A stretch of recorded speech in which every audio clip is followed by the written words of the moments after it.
La confrérie des chasseurs Malinké et Bambara. Mythes, rites et récits initiatiques de Youssouf Tata Cissé. Flani Boyi, Boyi le jumeau.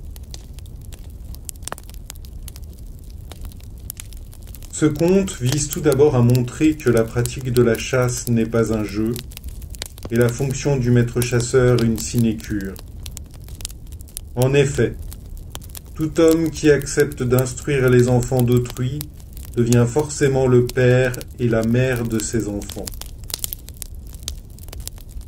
Le conte de Flani Boyi montre par ailleurs que pour être chasseur, il faut nécessairement connaître la brousse et la nature ou l'histoire de tout ce qui s'y trouve. Plantes, animaux, oiseaux, génies, nains, fleuves, rivières et mares, montagnes, plateaux, etc., qu'il doit au besoin utiliser afin de sauver les hommes des maladies, des nyamas qui les assaillent. Il vise également à montrer que rien ne vaut l'entente. D'ailleurs, la vraie raison d'être d'une confrérie de chasse, c'est l'entente entre ses membres et l'unanimité de vue et de pensée de ces derniers. Le présent conte vise enfin à montrer que les chasseurs sont ceux qui défendent les villages et éloignent d'eux les bêtes ainsi que les génies malfaisants. Voici ce conte. Je détache mon sac à récit, puis j'étale d'un coup sec son contenu. Oui, et je jette ensuite mon dévolu sur Flani Boyi. Flani Boyi était un chasseur émérite. Il avait sous son autorité une quarantaine d'élèves chasseurs. À chacun de ces 40 élèves, il parvint, à force de persévérance et de privation, à donner une femme en mariage, tandis qu'il restait lui-même célibataire. Une fois leur mariage consommé, les élèves se réunirent pour se gausser de Flani Boyi. « Notre maître est un vrai nigaud, dirent-ils, car enfin, accepter d'entraîner et d'instruire jusqu'à 40 élèves à la fois, passe encore, mais marier chacun d'eux et à ses frais, en restant soi-même dans le célibat, n'est-ce pas là le comble de la nigauderie ?» Après que ses élèves les eussent tenus, ces propos parvinrent aux oreilles de Flani Boyi. Ce jour-là, il resta effondré, pleurant de rage jusqu'à ce que le sommeil lui eût fermé les yeux.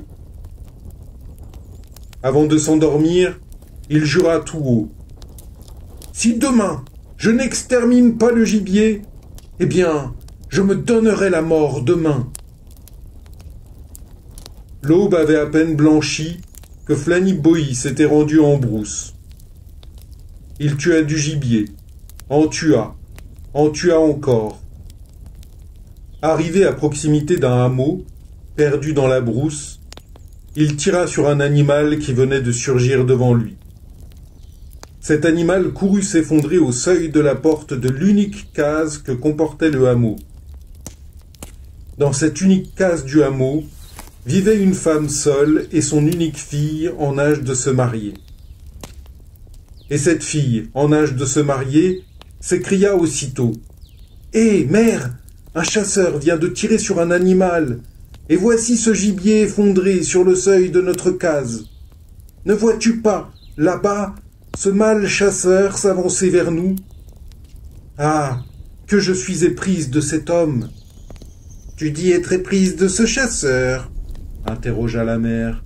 « Oui, répondit la fille.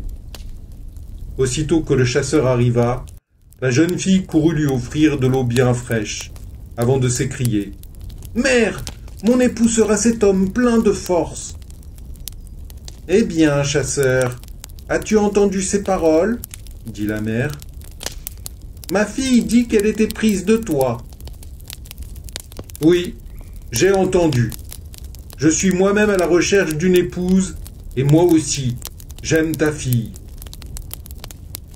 Au terme de ce dialogue, on célébra sur place, là-bas au hameau, le mariage entre le chasseur et la fille. Le jeune marié regagna ensuite son village afin de faire part de la bonne nouvelle à ses élèves.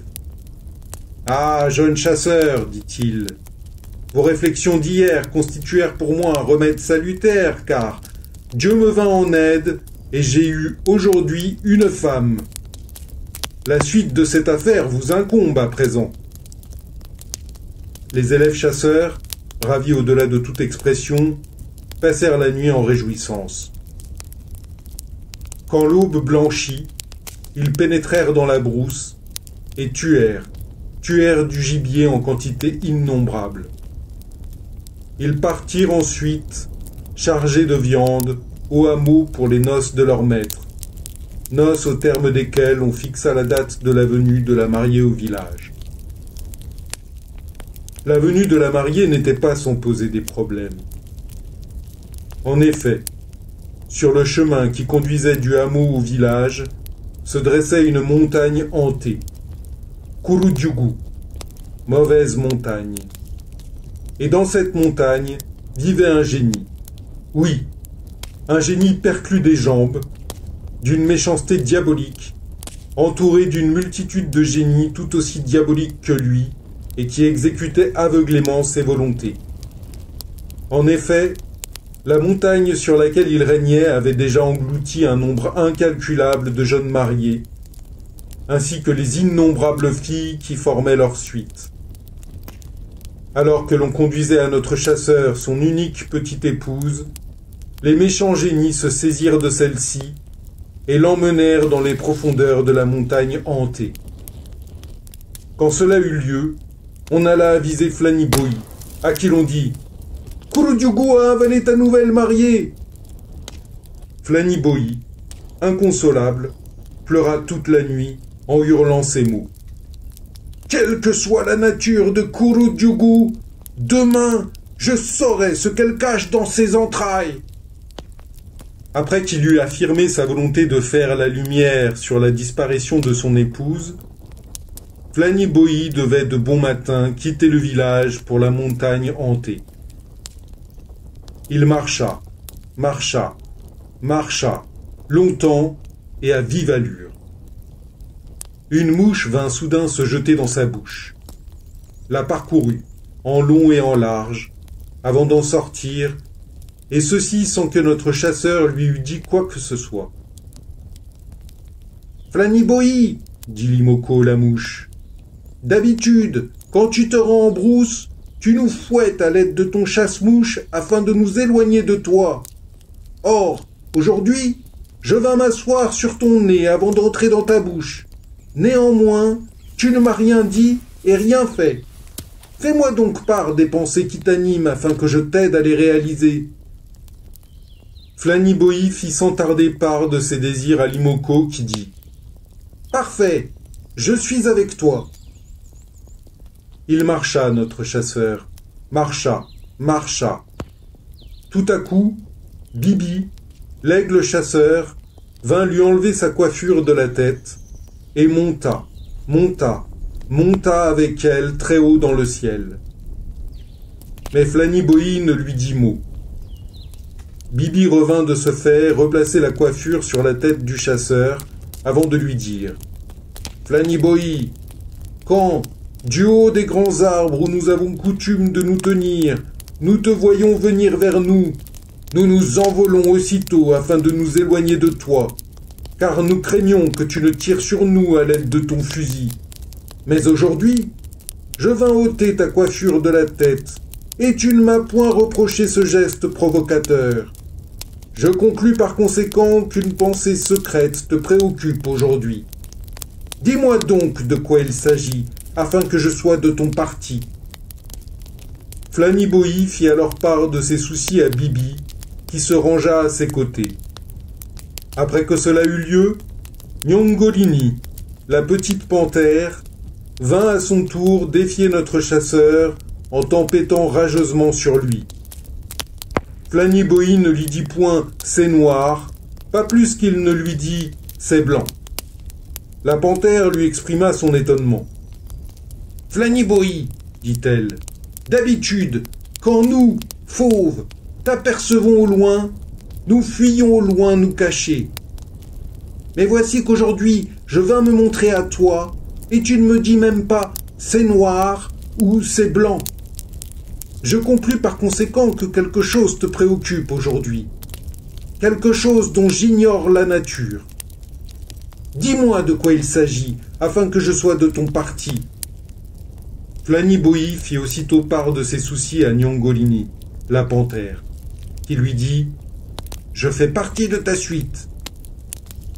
Après sa rencontre avec la panthère, ce fut le tour de Waraba, le lion, de venir rugir, puis tonner à la face de Flanniboy. Celui-ci ne lui dit pas « c'est noir », pas plus qu'il ne lui dit « c'est blanc ». Waraba le lion lui dit alors sa surprise. « Je crois savoir, Flanniboy, qu'une pensée secrète te tourmente aujourd'hui. Une pensée dont nous, lions, ignorons la nature.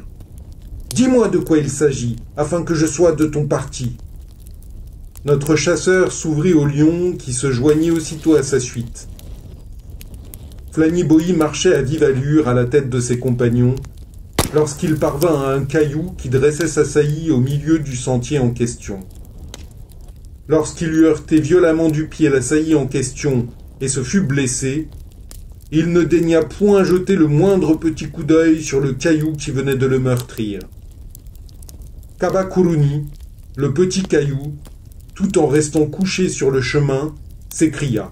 « Hé, Flanniboy, arrête-toi là où tu es !» Il s'arrêta aussitôt, Flanniboy.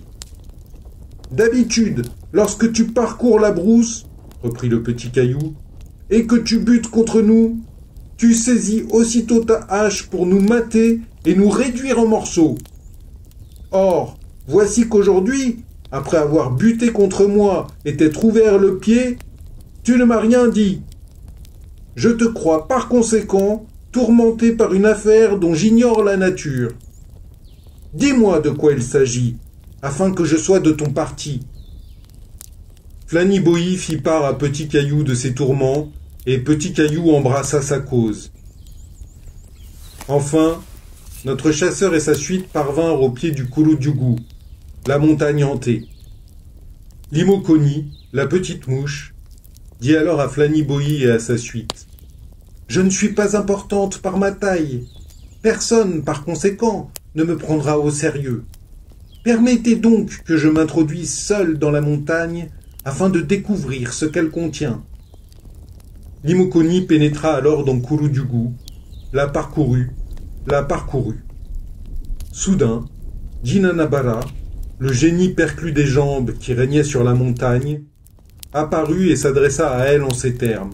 « Ah, petite mouche, qu'est-ce qui t'amène ici aujourd'hui ?»« Découvrir le monde et le connaître, c'est ce qui m'amène ici, dit-elle. »« Cela est une bonne chose, reprit le génie des lieux, qui dit à Limokoni. La montagne que voici repose tout entière sur les cornes d'un très grand hippotrague. Ce très grand hippotrague, quant à lui, n'a dans le ventre qu'une biche harnachée mâle. Et cette biche harnachée mâle, pour ce qui la concerne, n'a dans le ventre qu'une très grosse pintade. Cette pintade elle-même n'a dans le ventre qu'un seul petit œuf. Et ce petit œuf-là ne contient qu'une seule petite ficelle à nœud magique. Eh bien, c'est dans cette petite ficelle à nœud magique que réside mon âme. C'est dire, petite mouche, qu'aucune créature d'ici-bas ne saurait atteindre mon âme et, partant, venir à bout de moi, conclut le génie perclus des jambes. Limokoni se dépêcha d'aller rapporter les propos du génie de la montagne hantée à Flanniboy et à ses compagnons.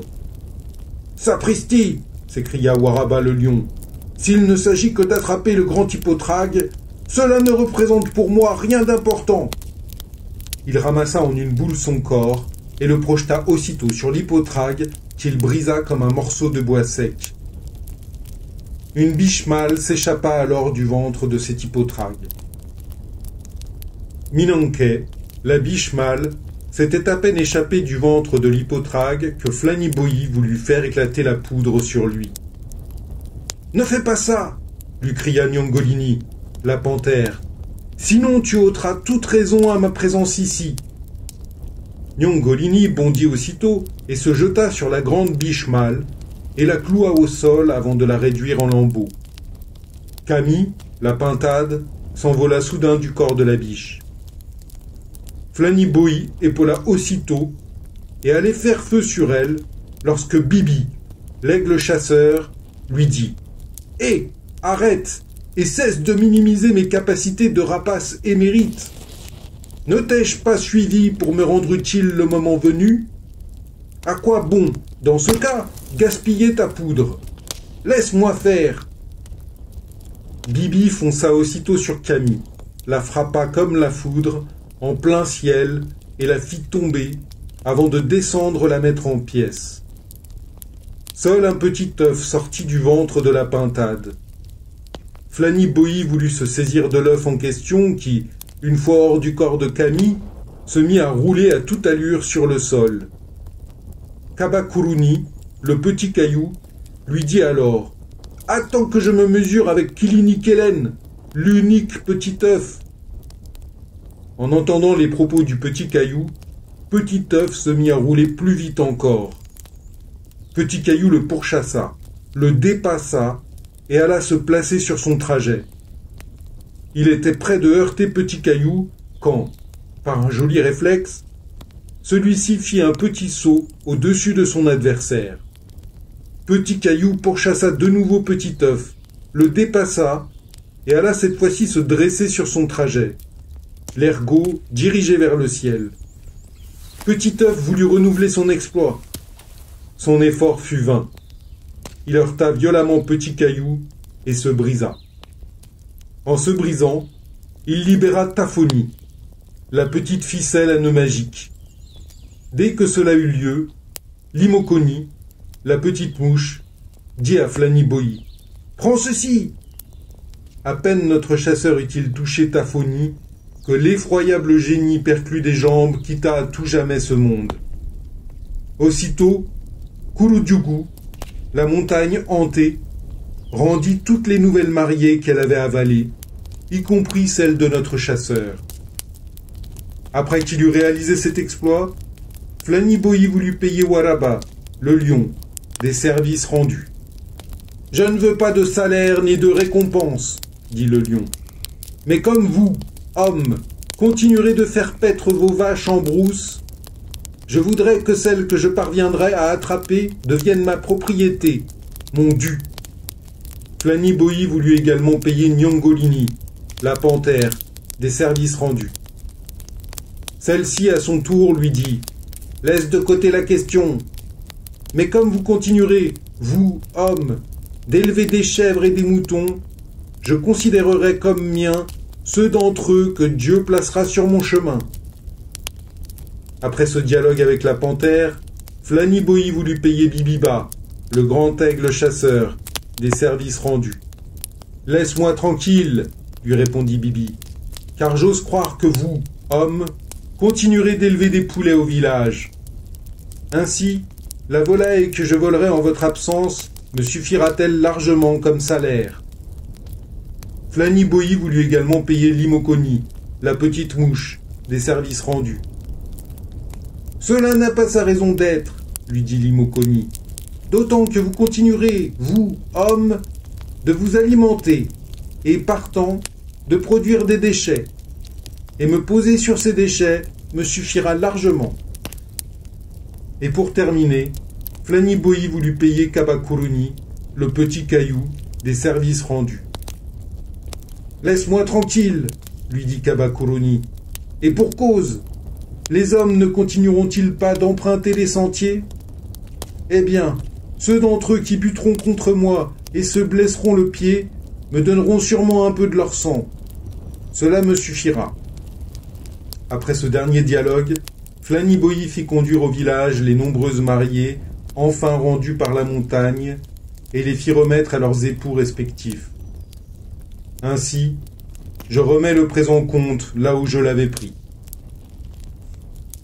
Que peut-on ajouter aux déclarations de Diogo quant à la signification du présent conte, sinon que dans la plupart des contes du même type, et ils sont nombreux, l'enjeu est toujours une jeune fille ou une jeune femme exceptionnellement belle ou innocente, et le méchant à châtier, un génie malfaisant incarné dans un monstre humain ou dans un animal. Le sort de ce génie reste par ailleurs pratiquement le même dans tous les contes. Périr ou déchoir. Quant à la fille ou à la jeune femme, son rôle, quoique toujours très important, varie beaucoup selon les cas. Ainsi, dans Flanibohi, la jeune fille est naturelle, pure et innocente, et elle vit dans une brousse lointaine. Sa rencontre avec un maître chasseur désintéressé et généreux arrête ce dernier dans sa volonté d'exterminer le gibier ou de mourir. Elle est en cela le symbole de survie, sans compter qu'elle est à l'origine du retour à la liberté et à la vie de nombreuses et innocentes jeunes mariées séquestrées par le génie perclus des jambes, dans les entrailles de son repère, la montagne hantée. Ces différentes considérations autorisent les vieux chasseurs malinquiers à affirmer, et ce sera là notre conclusion, que le personnage central du conte de Flanibohi n'est pas celui que l'on croit, mais bel et bien la jeune fille dont le naturel, la bonne chance, fait d'elle l'épouse rêvée du chasseur, ainsi que sa fortune comme celle de son village. Le chasseur voit donc son mérite reconnu et ses efforts récompensés comme il se doit. Mais la fille ne perd pas non plus au change. Le vrai chasseur n'étant jamais un vagabond et encore moins un vaurien, le rêve de toute jeune fille du Mandingue est d'avoir pour mari un enfant de Sanéné et Contron.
Namun